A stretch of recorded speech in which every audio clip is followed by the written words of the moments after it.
Today, I wanted to answer some questions on vascularity that many of you guys have asked about after seeing some photos that I took during training. Well, simply put, the question of vascularity, it's not that it has anything to do with genetics or with GH. A lot of people think that when you see some veins, it's because you're taking GH. I don't even know where that comes from. Simply vascularity, hey guys, we all have it. If not, the heart wouldn't be able to pump blood anywhere. Whether or not you see it or don't see it depends on the thickness of the skin that lines that vascularity.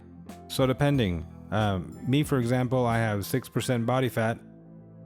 Well, depending on the day, depending on how you catch me, well, apparently the veins in my arms are well defined.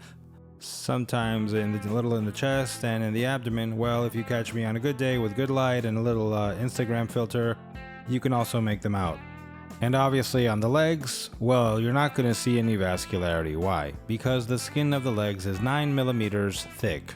So then obviously that goodness that covers that leg does not allow us to see the vascularity that is underneath. As a summary, we could list 4 key factors in order to improve vascularity. The first thing, as I've told you, is your skin over your entire body. Do an experiment. Look at the skin fold on the dorsal side of your hand.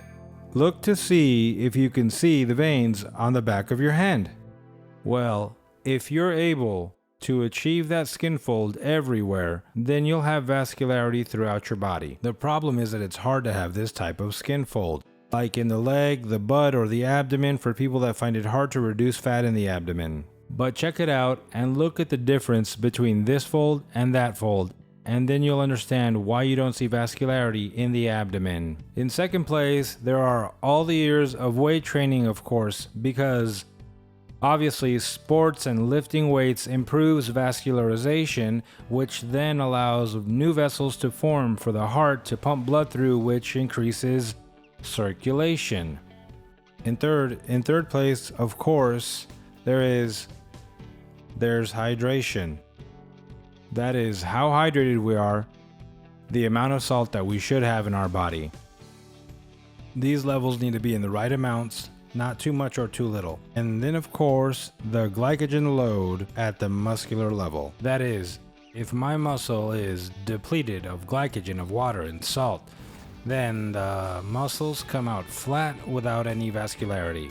Of course, if I am well hydrated, loaded with glycogen, when I contract my muscles, then they will tighten around the vein and you'll be able to see it. And the fourth thing is that there is the occlusion of the glottis.